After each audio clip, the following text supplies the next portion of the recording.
વિશ્વ એડ્સ દિવસના પૂર્વ દિવસે રાજકોટમાં રેડ રિબન સાથે જનજાગૃતિનો અનોખો કાર્યક્રમ યોજાયો। 1000થી વધુ વિદ્યાર્થીઓ રેડ રિબન ચેઇન અભિયાનમાં જોડાયા। વિરાણી હાઈસ્કૂલમાં 1000 વિદ્યાર્થીઓએ રેડ રિબન બનાવ્યું। એડ્સ પ્રિવેન્શન ક્લબ દ્વારા શહેરભરમાં જનજાગૃતિ કાર્યક્રમનો ધમધમાટ શરૂ કરાયો।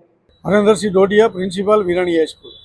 સમગ્ર વિશ્વની અંદર 1 ડિસેમ્બરે એડ્સ દિવસની ઉજવણી કરવામાં આવે છે, ત્યારે છેલ્લા 15 વર્ષથી વિરાણી હાઈસ્કૂલ તથા એડ્સ પ્રિવેન્શન ક્લબના સંયુક્ત ઉપક્રમે એડ્સ દિવસની પૂર્વ પ્રભાતે વિરાણી હાઈસ્કૂલના મેદાનની અંદર એક જનજાગૃતિના ભાગરૂપે વિશાળ રેડ રિબનનું નિર્માણ કરવામાં આવે છે।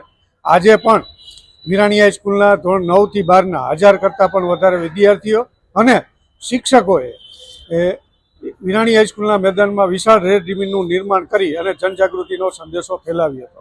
ખાસ કરી લોકોમાં ગેરમાન્યતા હોય છે કે એડ્સ છે ચેપી રોગ છે, ત્યારે વિરાણી હાઈસ્કૂલના બાળકોએ લોકોને સંદેશો ફેલાવ્યો હતો કે ભાઈ એડ્સ છે બિલકુલ ચેપી રોગ નથી।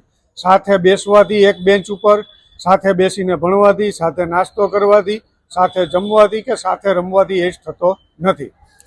શિક્ષણ વિભાગ, સરકારશ્રી દ્વારા અને આરોગ્ય વિભાગ દ્વારા પણ અને સોશિયલ મીડિયાના મિત્રો, ઇલેક્ટ્રોનિક મીડિયાના મિત્રો દ્વારા પણ એડ્સ દિવસ નિમિત્તે જનજાગૃતિનો સંદેશો ફેલાવવામાં આવતો હોય છે। અને શિક્ષણ વિભાગ દ્વારા પણ પાઠ્યપુસ્તકની અંદર એડ્સ વિષય છે તેનો સમાવેશ કરવામાં આવ્યો છે અને જેના પ્રયત્ન સ્વરૂપે લોકોમાં છે એ જાગૃતિ આવી છે। અને સારી બાબત એ છે કે ભાઈ રાજકોટમાં દિન પ્રતિદિન એડ્સના જે દર્દી છે તેની સંખ્યા છે એ ઘટી રહી છે।